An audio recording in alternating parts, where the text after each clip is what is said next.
Hello everyone, start करते हैं आज की वीडियो को। और आज की वीडियो में हम बात करने वाले हैं सोनम वांगचुक के बारे में। सोनम वांगचुक वही हैं जिन्होंने अभी हाल ही में लद्दाख में हुए दंगों और लद्दाख में हुई आंदोलन या लद्दाख में हुए प्रोटेस्ट का कारण माना गया।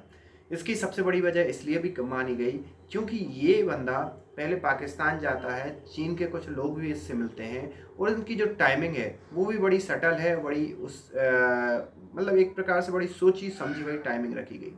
आपको मालूम होगा रिसेंटली नेपाल के अंदर एक सक्सेसफुल प्रयास किया गया सीआईए के द्वारा कि वहाँ की जो सत्ता है उसको तहस नहस कर दिया गया। उसकी सत्ता को तहस नहस करने का कारण भारत के प्रति एक प्रकार से भारत से बदला लेना, लेकिन भारत से भी ज़्यादा चीन से बदला लेना शामिल था अमेरिका का। क्योंकि चीन को कैटर करने के लिए अमेरिका सोच रहा था कि नेपाल के अंदर जो चीन समर्थित सरकार है उसको धक्का दिया जाए।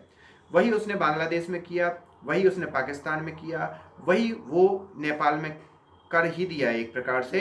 तो इससे एक तीर से दो निशाने अमेरिका ने साथ दिए।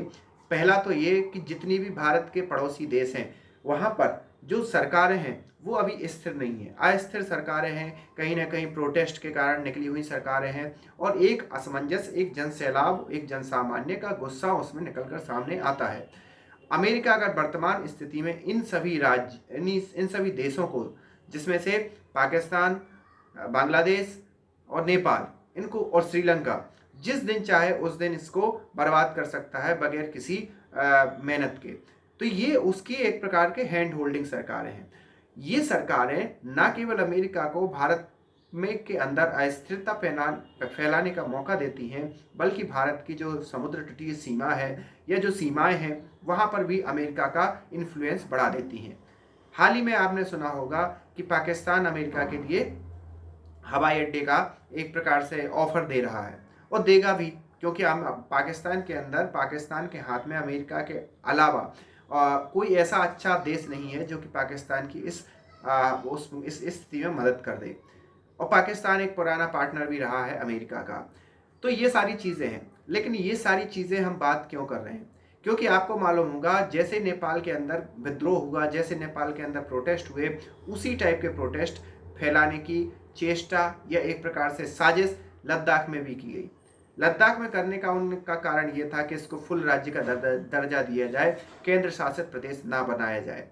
जबकि वहाँ पर पूरा विकास के लिए भारत की सरकार बहुत प्रयत्न कर रही है।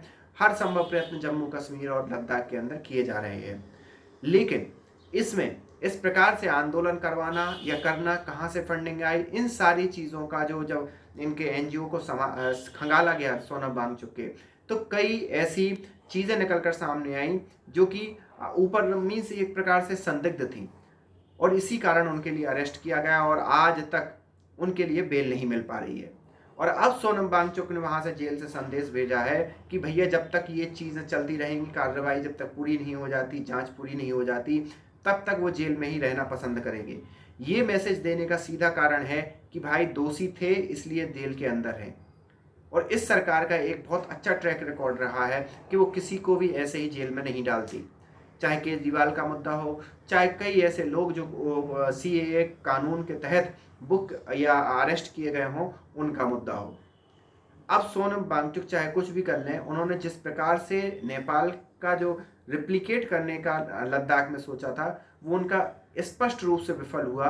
और आपको मालूम होगा जितनी विपक्षी पार्टियां नेपाल जैसा भारत के अंदर हाल होने की बातें कर रही थीं, सोनम वांगचुक के अरेस्ट होने के बाद वो सारी पार्टियां चुप हो गई हैं। तो ये हमें देखना पड़ता है, हमें देखना चाहिए कि कैसे ये विदेशी ताकतें कहीं ना कहीं इतने बड़े देश या हमारे देश के अंदर अस्थिरता फैलाने की कोशिश कर रही हैं।